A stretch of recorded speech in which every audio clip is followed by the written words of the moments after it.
7 horas e 36 minutos de volta com o Manhã no Ar.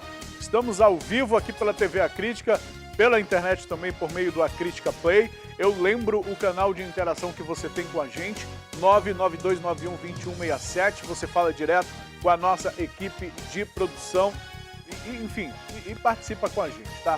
Agora deixa eu falar um pouquinho sobre política nacional. Ontem à noite, como faz toda quinta-feira, o presidente da República, Jair Bolsonaro, fez mais uma transmissão ao vivo pelo Facebook.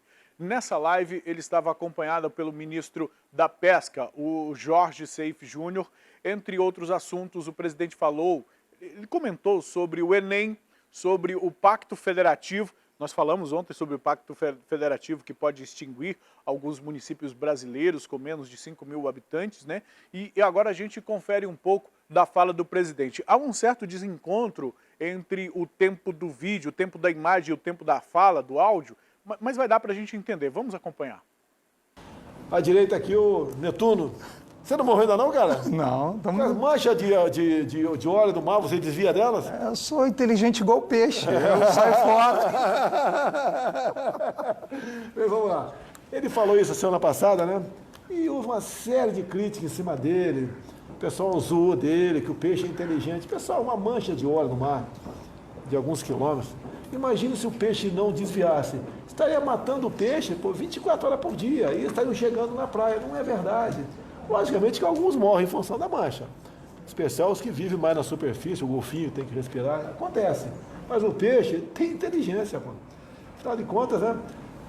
Você está pescando, quantas vezes a isca é boa e não morde, desconfia e não morde o anzol, né? Capitão, se o peixe tem sexto sentido, se ele tem bola de cristal, instinto, olfato apurado ou é inteligente, o negócio é o seguinte, ele desvia da mancha, ok? E isso, inclusive, tem teses no NOAA, que é o Departamento Americano de Atmosfera e de Oceanos, escrito. Mas, de uma forma descontraída, a gente fala para o povão, o senhor sempre fala para o povão, uma forma descontraída, irreverente, o pessoal pegou no pé. Mas não dá para enfrentar essa onda, então eu estou surfando nela. Ganhamos mais de 1.000 seguidores, tem um monte de gente apoiando o nosso trabalho e o importante é que a pesca e a aquicultura está na boca do povo hoje. Com inteligência ou não, o peixe foge da mancha, ok, capitão? Tem agora a segunda página no domingo, né? Domingo passado tive a prova do Enem, sem problemas, parabéns ao MEC. E teve a redação. Tem um banco de dados para você buscar temas, né? Então não teve a participação nossa, eu zero, não tive conhecimento nenhum, mas o tema já não foi aquele tema polêmico, lembra? Linguagem não sei de quem, não sei o quê, escrevendo besteira, estimulando, né, a criançada a se interessar por aquele assunto que não leva a lugar nenhum. Eu espero, Vantrau, que na próxima redação caiam assuntos mais científicos, técnicos, né? Ou até culturais, mas de verdade, que interessa para todos nós, não particularidades de uma cultura. E também certas questões que o pessoal sentiu, a imprensa sentiu falta, não quero falar aqui para polemizar. Quer dizer, a imprensa é o seguinte, né? Sobre questões, que da primeira vez não teve questão sobre tal assunto. Quer dizer, a imprensa que não houve desinformação. E quando tratava desse assunto era só mentira. Então não houve desinformação nas questões ali de múltipla escolha sobre o Enem. Outra coisa, hein? 100% das bolsas do CNPq foram liberadas. Os bolsistas ficam tranquilos. Excelente. Tá? E essas PECs são patrocinadas por senadores, não é o governo federal. Eu apenas participamos com a equipe do Paulo Guedes para melhor fazer esse pacto. Tá? Então, não é minha proposta, são dos senadores, mas eu assino embaixo, endosso essas propostas. Uma que deu uma polêmica muito grande tem a ver com os municípios. Tá? Então, na proposta, né, tem algo lá parecido como municípios com menos de 5 mil habitantes, com arrecadação própria menor que 10% da receita total, será incorporado pelo outro município. Então, não é bem assim, é por alto isso aqui.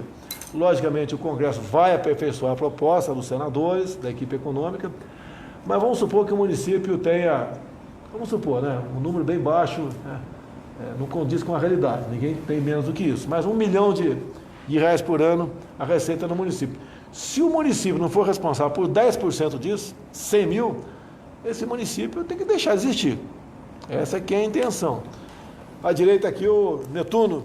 Você não morreu ainda não, cara? Não, As estamos... manchas de... A gente acompanhou aí a declaração do presidente Jair Bolsonaro, que ele faz na live dele pelo Facebook todas as quintas-feiras. É um momento que os seguidores do presidente nas redes sociais acompanham as declarações que o presidente fez. E este último caso nos interessa, principalmente aos moradores de um dos municípios do nosso interior do estado, que segundo o IBGE tem menos de 3 mil habitantes. Mas ontem, inclusive, na conversa que tivemos com o Dante, lá da redação do jornal A Crítica, só o número de eleitores do município e o número de alunos matriculados no município é maior do que o dado levantado pelo IBGE.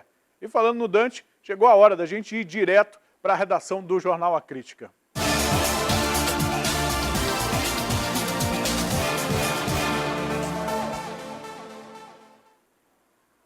Traz o Dante aqui para falar que está aqui, ele apareceu, o homem. Bom dia, Dante. Tudo bem, meu irmão? Bom dia, Manuel. Tudo bem? Beleza, meu brother. A gente continua falando de política nacional. Eu não sei bem se é política, eu acho que é justiça, né? Mas a coisa está tão embolada. É justiça e um pouco de política na história também. Temas nacionais. A diretora está colocando aqui o título corretamente. Dante, ontem por 6-5, o Supremo Tribunal Federal derrubou a prisão após condenação em segunda instância. Com essa decisão agora, réus condenados em primeira e segunda instância só poderão ser presos após o trânsito em julgado ou do processo, ou seja, depois de esgotado todos os recursos, e haja recurso nisso, né? Antes disso, somente serão permitidas as prisões preventivas. O voto decisivo foi do presidente da Corte, do ministro Dias Toffoli, que desempatou o placar de 5-5. Antes da gente conversar, Dante, sobre essa repercussão, a gente tem a fala do ministro aí, né? O voto do ministro, o fim do voto do ministro. Vamos acompanhar o trechinho. Posto, voto pela procedência das ações diretas de constitucionalidade, para, assim como o fez o relator, declarar a compatibilidade da vontade expressa do Parlamento brasileiro, contida no artigo 283 do Código de Processo Penal, estabelecida pela lei aprovada no Parlamento Brasileiro de número 12.403, de 4 de maio de 2011,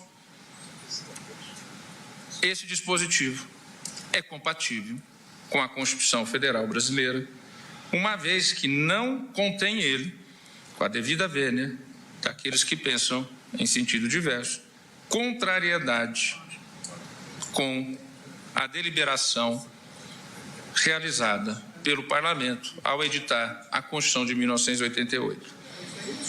Esclareço, no entanto, que nos casos de condenação por tribunal do júri, não incide tal previsão contida no artigo 283 do CPP, tendo em vista que, neste caso, no meu entender,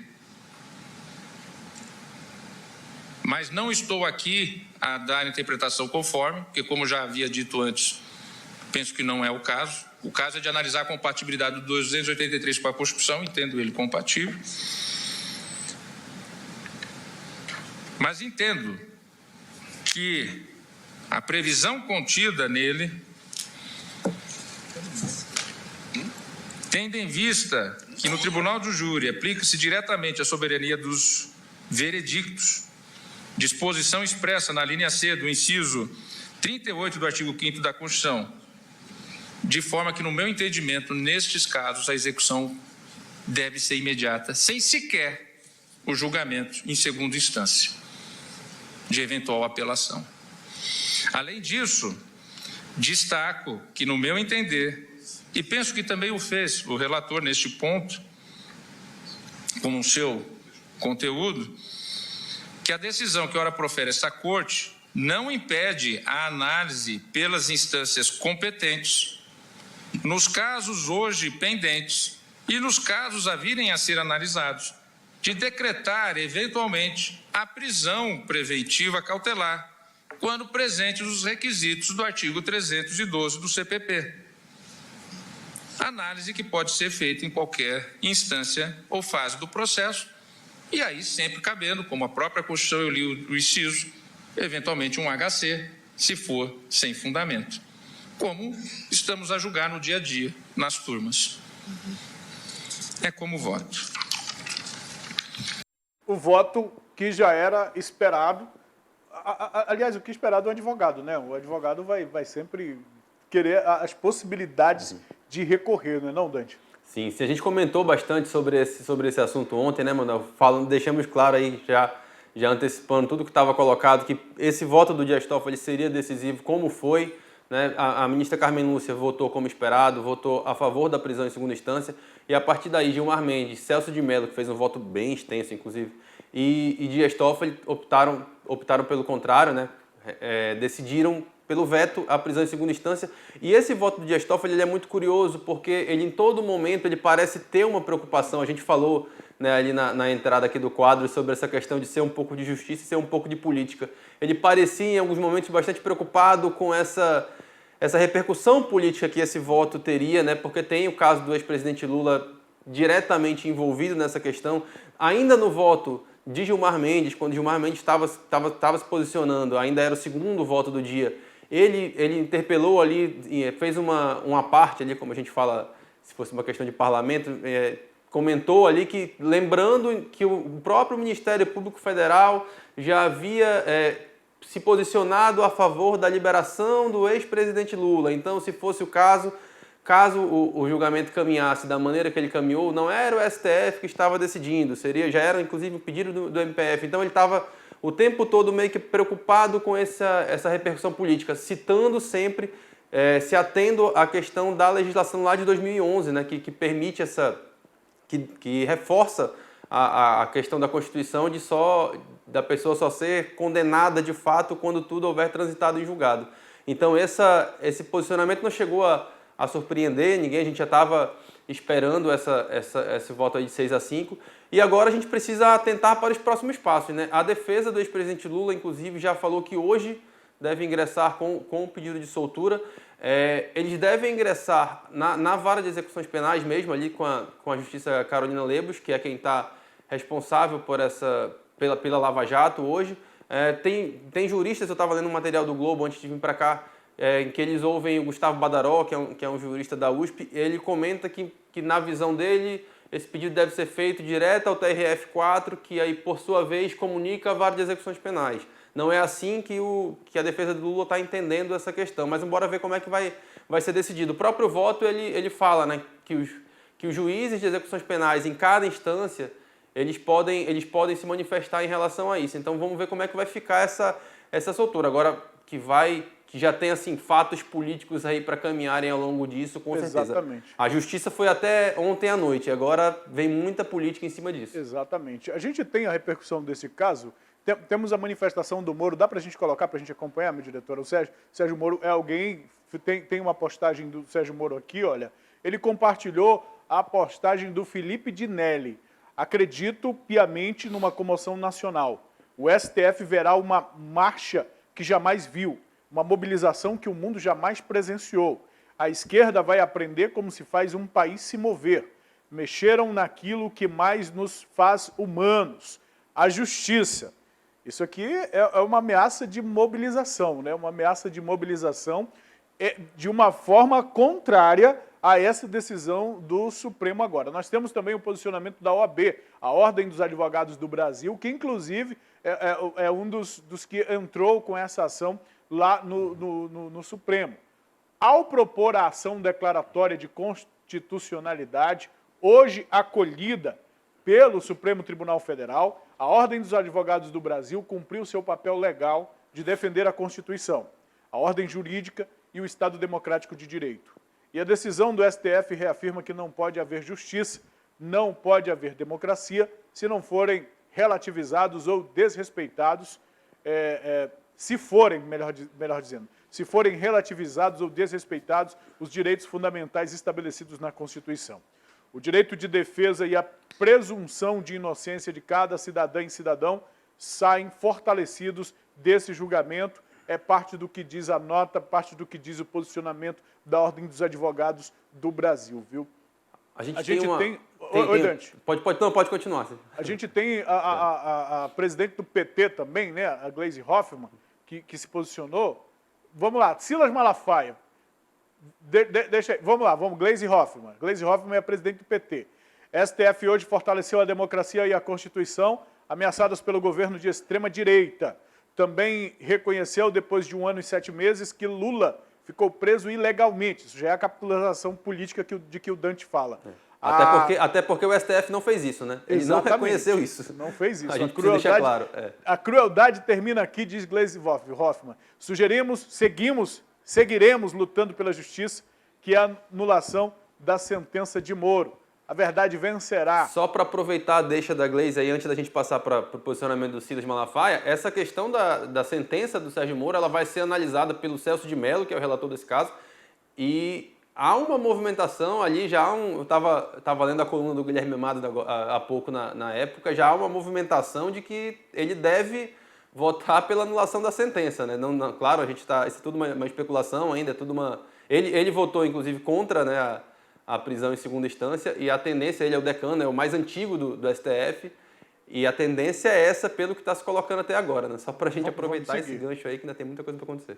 Traz o Silas Malafaia aqui. O que diz o pastor Silas Malafaia sobre este assunto? Todos os canalhas, isso é uma palavra bem típica dele, corruptos presos na Lava Jato vão ser soltos. Que vergonha! STF é serviço de corruptos. Todo o trabalho de colocar esses corruptos na cadeia pela Lava Jato, jogado no lixo. Uma afronta ao povo brasileiro. Condenação só para pobres. Quem rouba o país livre, é o que diz Silas Malafaia. Nós temos o posicionamento de parlamentares em nível estadual também, Dante, que se manifestaram sobre isso. Vamos acompanhar aqui, minha diretora? Agora não? Agora são o quê? São os jornais, são as capas dos jornais. Eu estou me embolando aqui, viu, Dante? Estou me embolando aqui. A repercussão é muito grande. É muito grande. É o país, isso já é no âmbito internacional. STF derruba a decisão que permitia a prisão em segunda instância por 6-5. Temos outra? Temos outras. Isso aqui é o Infomoney. Vamos lá, o News, é a BBC. Lula, a Corte do Brasil... Vamos lá, me ajuda aí no inglês, né? A Corte do Brasil pode liberar o ex-presidente Lula. Livre, free jailed, né? Pode tirar das grades o ex-presidente do Brasil. Nós temos mais? Temos mais jornais internacionais falando sobre este assunto? Qual é esse jornal aqui? Lula. O presidente do Brasil pode sair das grades após essa decisão da Corte.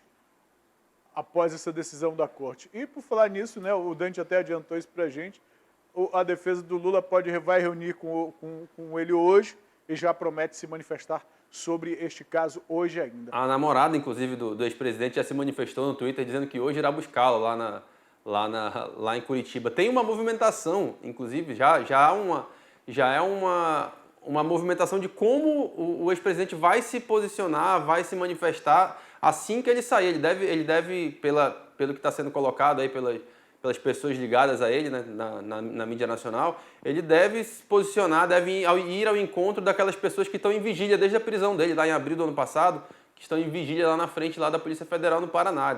Já deve transformar isso num ato político logo de cara, né? Logo de largada assim nessa história. Agora tem um ponto interessante, Emanuel, só para a gente acrescentar aqui, a gente vinha falando da preocupação do Toffoli em se posicionar em relação à legislação, em respeitar o legislador.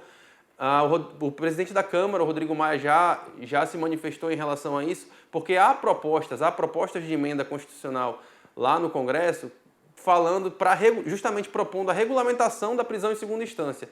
Então, o que o Rodrigo Maia comentou? Eles tinham a chance de analisar isso em março, não analisaram, não colocaram para votação, devem colocar. Agora, ele tem uma preocupação de que não pareça uma afronta ao STF, que se a gente teve a chance de fazer isso antes, então por que a gente vai correr para fazer agora? Rodrigo Maia sempre tentando, né, fazer aquele jogo ali do... O Alcolumbre está na mesma pegada. O Alcolumbre, inclusive, diz que não quer colocar isso em pauta no Senado. Né? Exato. Eles estão todos assim, enfim, vou usar uma expressão meio pesada aqui, mas deixa para lá.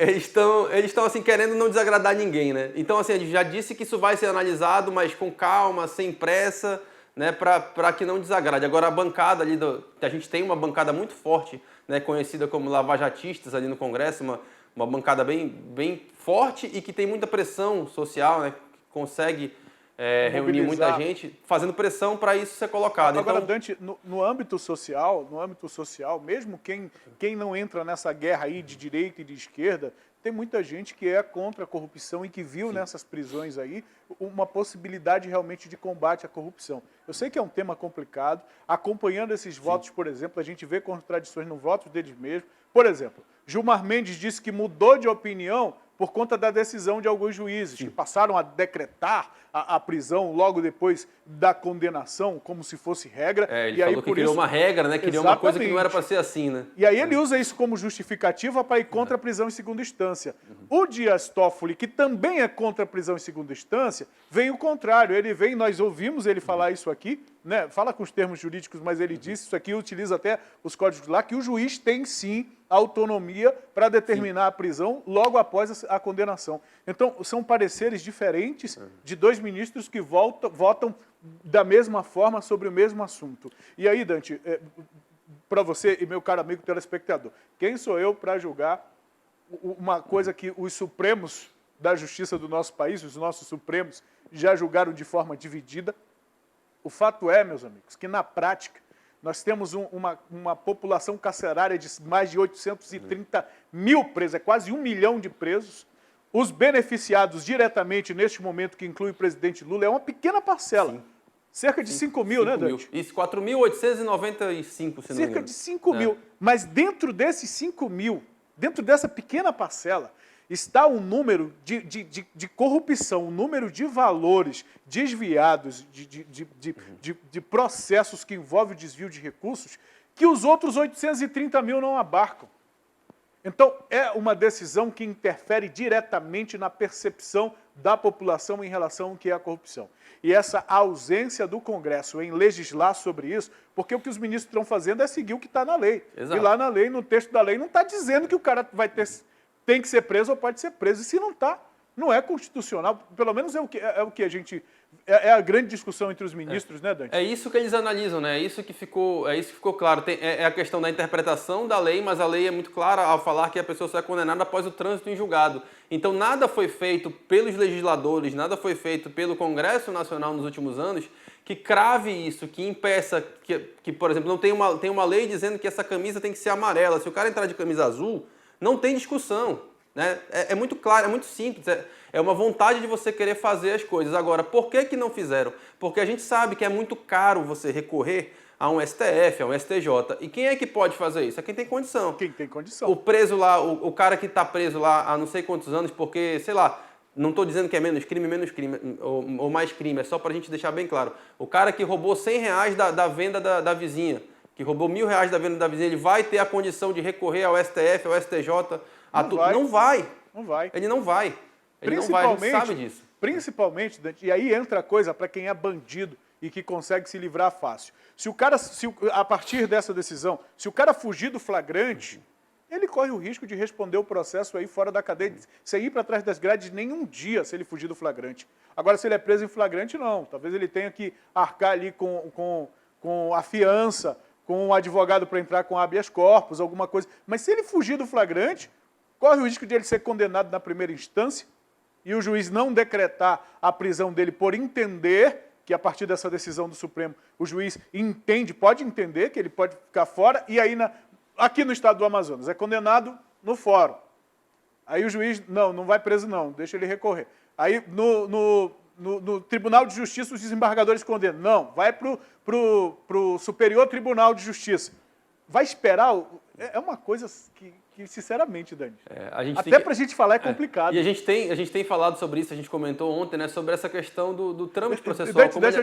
Deixa eu te atrapalhar rapidinho. É uma coisa tão interessante que eu estou aqui no estúdio, eu estou ouvindo bate-boca lá dentro do suíte, entendeu? A galera se pegando nesse assunto, viu? Eu queria ouvir bate-boca também. não, é discussão. É discussão para te ver como é um assunto que mexe a todos nós, porque não é porque é legal que é moral. Não é que é legal, é moral, Dante. Alguém precisa... Cadê o nosso Congresso, Dante? Cadê o Congresso para verificar isso, para entender o que as pessoas estão querendo, estão pensando e fazer uma legislação que moralize essa situação? O que mais me incomoda nesse ponto, Emanuel, porque assim, a gente tem esse detalhe, né, de que, bom, a gente tem o Supremo ali, a gente tem o STF, São 11 ministros, eles com toda certeza entendem mais do que eu numa análise breve ali da Constituição, e eles que entendem tanto dividiram entre 6 votos para um lado, 5 votos para o outro. Isso é muito de questão de interpretação para quem é leigo, como é o meu caso, que apesar de acompanhar, eu não sou um jurista. Agora, o que é muito claro para mim que não é aceitável, sendo bem honesto, enquanto cidadão, inclusive, é que um processo demore tanto para ser julgado, é que congressistas não legislem sobre questões que são caras à população brasileira. Isso não é uma questão de interpretar. Isso é uma questão de você estar querendo fazer o seu trabalho. Tanto o congressista fazer a legislação que vai aos anseios da população, tanto quanto o judiciário analisar as questões dentro de um prazo razoável, que a gente não vê isso. O judiciário é extremamente lento, a gente sabe disso, basta você acompanhar qualquer processo. Vamos citar aí um caso comum, um caso que está muita gente acompanhando, que até dá para fazer conexão com essa história. A gente tem aí o caso Sotero, né, do delegado lá que ia ser julgado agora, esse começo desse mês, vai ser julgado agora no final do mês. Foi um crime que aconteceu há quase 2 anos, só agora foi um crime que aconteceu há quase 2 anos, tinha vídeo, tinha tudo, sabe? Estava tudo claro. Por que demora tanto tempo para julgar um caso desse? Tu imagina quanto tempo vai demorar um caso que a pessoa precisa se debruçar em 800 documentos, em não sei quantos mil documentos para analisar uma situação. Essa morosidade da justiça ela não pode acontecer, porque, se decida que se analise todos os casos, todos os trâmites, todos os processos, só quando transitar em julgado, todas as instâncias. Beleza, legal. Agora, por que para se chegar em todas as instâncias precisa demorar 5, 6, 7, 8 anos? 10 anos. Não dá. A gente fica nessa questão, nesse embate, nesse fla-flu.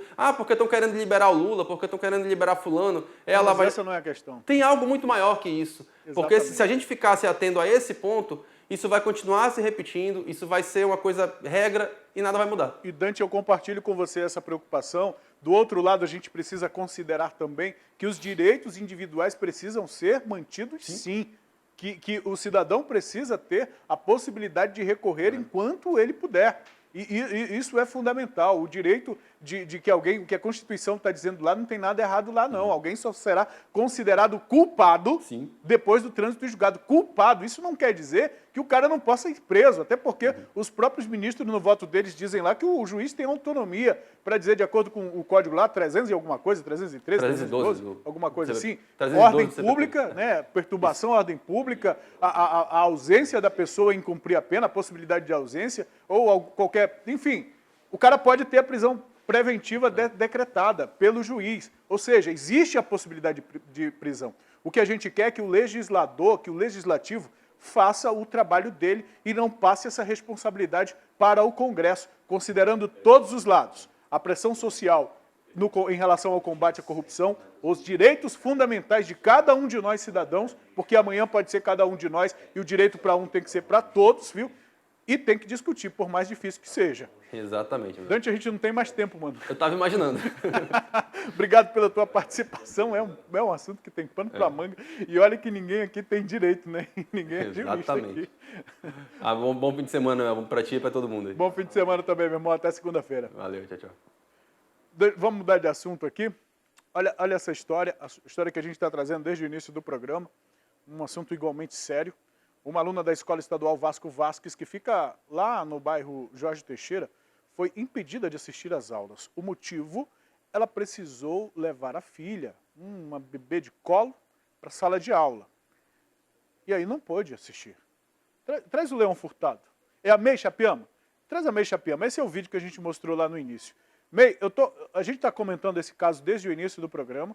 Inclusive já lemos aqui a participação de alguns telespectadores, uns se posicionando a favor, outros se posicionando contrários em relação a essa situação. Explica para a gente exatamente como foi que isso tudo aconteceu, por favor. Pois é, Manuel, esse fato aconteceu nesta quinta-feira na Escola Estadual Vasco Vasques, que fica na Rua Nova Esperança, no bairro Jorge Teixeira, na zona leste de Manaus. Essa aluna que você está vendo aí nas imagens foi proibida de assistir às aulas, justamente porque ela teria levado a filha dela, uma criança de colo. Ela não tinha com quem deixar a criança e, para não perder a aula, ela decidiu levar a menina para assistir às aulas junto com ela. Quando o coordenador e o uma pedagoga teriam impedido a permanência dessa aluna na sala de aula. Tudo foi filmado por um aluno que ficou bastante revoltado com a situação. Você percebe no vídeo que esse homem, possivelmente o coordenador, diz para a aluna que ela não pode ficar na sala de aula, pede que ela se retire ali do local junto com a filha. A aluna ainda tenta questionar o motivo que ela deva sair ali. Ela pergunta o porquê que ela tem que sair, se ela não pode assistir às aulas. Inclusive, de acordo com a informação desses mesmos alunos, eles informaram que o coordenador e a pedagoga não permitiram a entrada do professor para dar as aulas enquanto a aluna não se retirasse do local. Os alunos ficaram bastante revoltados, filmaram toda a ação justamente para denunciar esse fato à SEDUC. Parece que a SEDUC já deu uma posição sobre essa situação, né, Emanuel? Já encaminhou uma nota, já inclusive relatando de fato o que aconteceu, o que vai ser resolvido em relação a essa situação, já que essa aluna passou um constrangimento muito grande.